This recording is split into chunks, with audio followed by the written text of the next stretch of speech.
Osama Bin Laden, the mastermind behind unimaginable suffering. But what led him down this dark path? What secrets hid behind those piercing eyes? This is the story of a man who declared war on the world, a man who twisted faith into a weapon of hate. We will delve into the heart of darkness, exploring the life and death of one of history's most notorious figures. Prepare yourself, for the truth is often terrifying.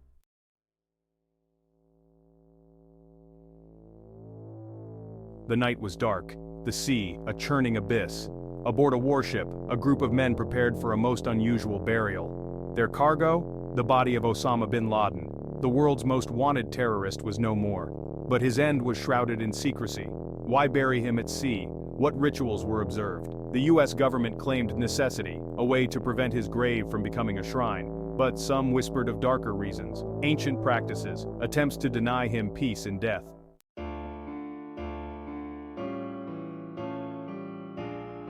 Osama bin Laden entered the world in 1957. He was born in Riyadh, Saudi Arabia.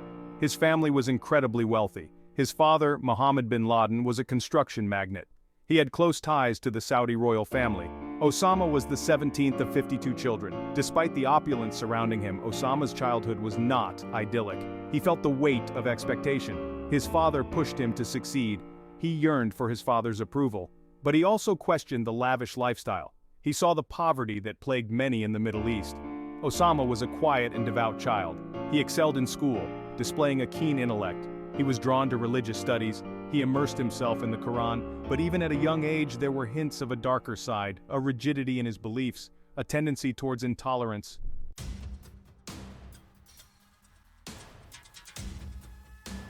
As Osama grew older, his religious fervor intensified. He became increasingly troubled by the presence of Western influence in Saudi Arabia. He saw it as a corrupting force, a threat to Islam. He was particularly incensed by the stationing of US troops on Saudi soil. He considered it a violation of sacred ground. His views were further shaped by radical teachers at his university. They preached a militant interpretation of Islam. They called for jihad against the West. Osama found their message compelling. He embraced their ideology with a zealot's fervor. This marked a turning point in Osama's life. He abandoned the comforts of his privileged upbringing. He embraced a life of austerity and radicalism. The seeds of hatred sown in fertile ground began to take root.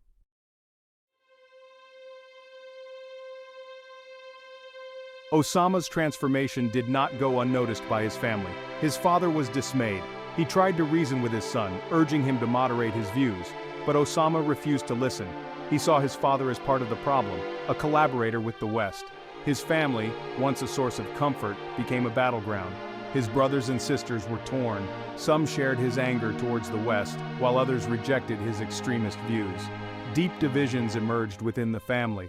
Osama's marriage to his first cousin Najwa Ghanem did little to soften his stance. She too came from a wealthy family, but she embraced Osama's radical beliefs. She encouraged his growing militancy and would later become a crucial figure in his life.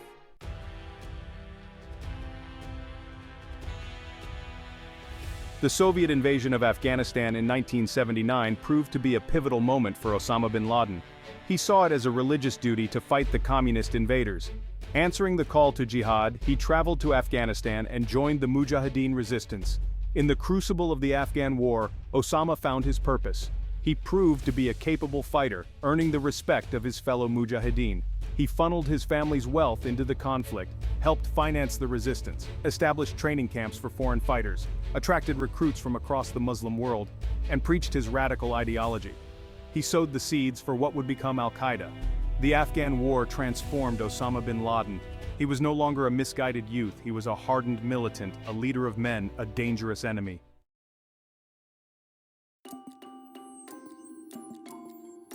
The Soviet withdrawal from Afghanistan in 1989 was a victory for the Mujahideen, but it also created a void. Osama bin Laden sought to fill that void. He had grand ambitions, wanting to continue his jihad, and aimed his sights at a new enemy, the United States. In 1988, he formally established Al-Qaeda, which meant the base or the foundation. It was a network of like-minded militants, united by a shared hatred of the West and committed to global jihad.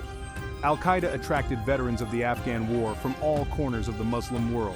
They were trained in guerrilla warfare and explosives, indoctrinated in bin Laden's extremist ideology. Al-Qaeda was a formidable force, posing a growing threat to international security.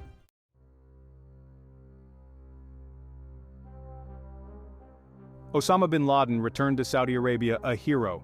He was celebrated for his role in the Afghan jihad, but his newfound fame was short-lived. His criticism of the Saudi government intensified. He condemned their close ties to the West. He denounced the presence of U.S. troops on Saudi soil. His outspoken views alarmed the Saudi authorities. They stripped him of his citizenship in 1994. He became a man without a country. He sought refuge in Sudan.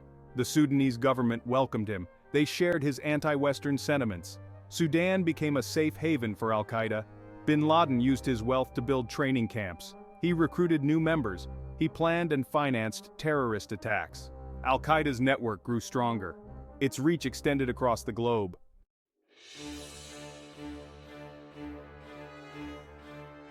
The relationship between Osama bin Laden and Saddam Hussein remains shrouded in mystery. Did they collaborate? Were they rivals? The evidence is inconclusive. Some experts believe that they were united by their hatred of the United States. Others argue that their goals were incompatible. There are reports that bin Laden sought support from Iraq. He needed funding and weapons for his jihad. Saddam Hussein was a known sponsor of terrorism. He had used chemical weapons against his own people, but there is no concrete proof that he ever provided direct assistance to Al-Qaeda. The US government claimed that Iraq was harboring Al-Qaeda operatives. They cited this as justification for the 2003 invasion of Iraq, but no evidence of a direct link between Saddam Hussein and the 9/11 attacks was ever found. The nature of their relationship remains a subject of debate.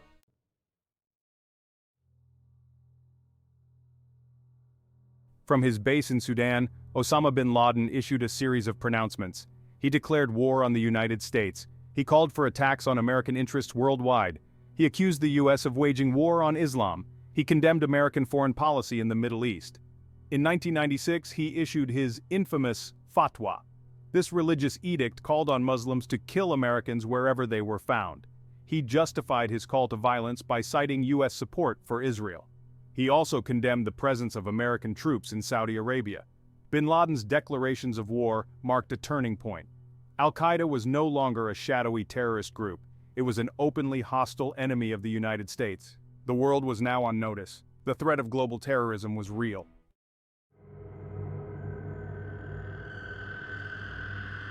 Osama bin Laden's path was now set.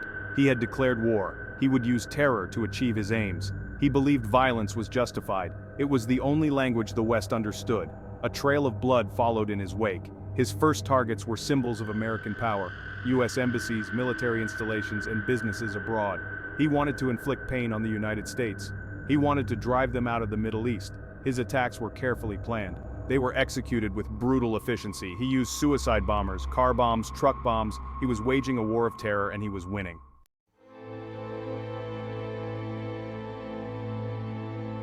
On August 7, 1998, the world watched in horror. 2 US embassies were bombed in East Africa, one in Nairobi, Kenya, the other in Dar es Salaam, Tanzania. The attacks were nearly simultaneous. They were devastating. Over 200 people were killed. Thousands more were injured. Most of the victims were innocent civilians. They were simply going about their daily lives. They were caught in the crossfire of a holy war. The bombings sent shockwaves around the world. They demonstrated the reach of Al-Qaeda. They showed the group's willingness to attack civilian targets. The United States vowed revenge. They launched airstrikes against Al-Qaeda training camps in Afghanistan, but bin Laden had escaped.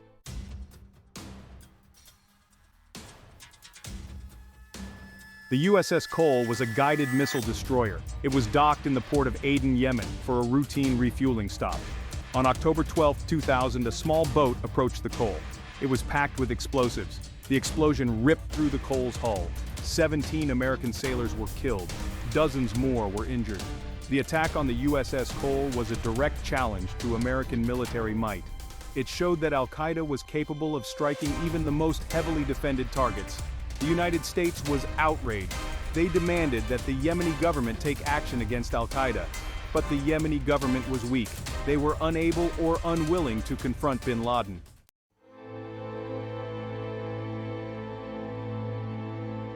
Osama bin Laden had America in his sights. He saw the United States as a corrupting force and wanted to punish them for their involvement in the Middle East. He was planning something big, something that would shake the world to its core.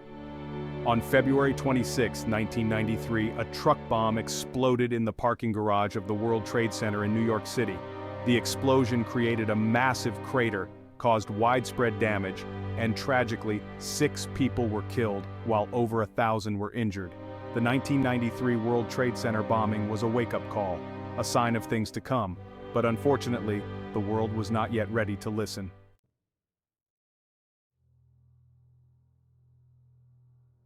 The world changed forever on September 11, 2001. Terrorists attacked the United States. They hijacked 4 planes, flying 2 of them into the World Trade Center in New York City.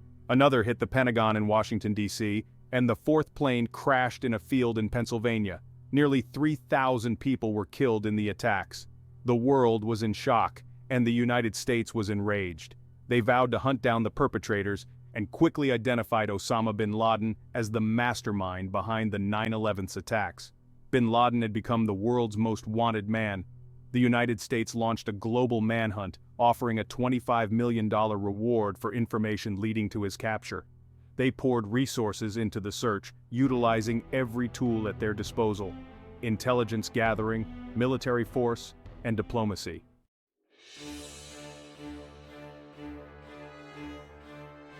For almost a decade, bin Laden eluded capture. He was hiding in the mountainous region along the Afghan-Pakistan border, protected by the Taliban, a group of Islamic fundamentalists who had ruled Afghanistan until the U.S. invasion in 2001. The search for bin Laden was long and frustrating.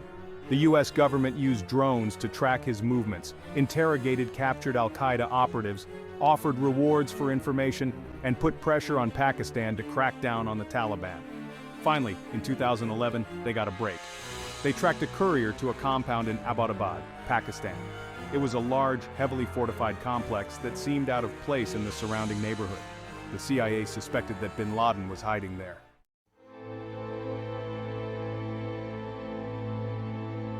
On May 2, 2011, a team of U.S. Navy SEALs stormed the compound in Abbottabad. The SEALs killed bin Laden and several of his associates, capturing a trove of intelligence that shed light on Al-Qaeda's operations. The death of Osama bin Laden was a major victory in the war on terror. It was a symbolic blow to Al-Qaeda. It showed that even the most elusive terrorists could be brought to justice. But it also raised a number of questions. One of the most controversial aspects of the raid was the disposal of bin Laden's body. The U.S. government decided to bury him at sea, claiming it was necessary to prevent his grave from becoming a shrine for terrorists. But the decision was shrouded in secrecy.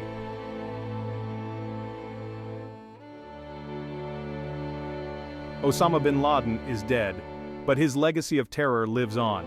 The world is still grappling with the consequences of his actions. The threat of global terrorism remains very real. Extremist groups, inspired by bin Laden's ideology, continue to emerge. They spread their message of hate and violence online. They recruit new followers. They plot attacks. The war on terror has had a profound impact on our world. It has led to increased security measures at airports and public places. It has fueled Islamophobia and discrimination. It has eroded civil liberties in the name of national security. The cost of this war, both human and financial, is immeasurable. Bin Laden's goal was to provoke a clash of civilizations. He wanted to pit the West against the Muslim world. He failed to achieve his ultimate objective, but he succeeded in sowing the seeds of discord and distrust. We are still living with the consequences of his hatred.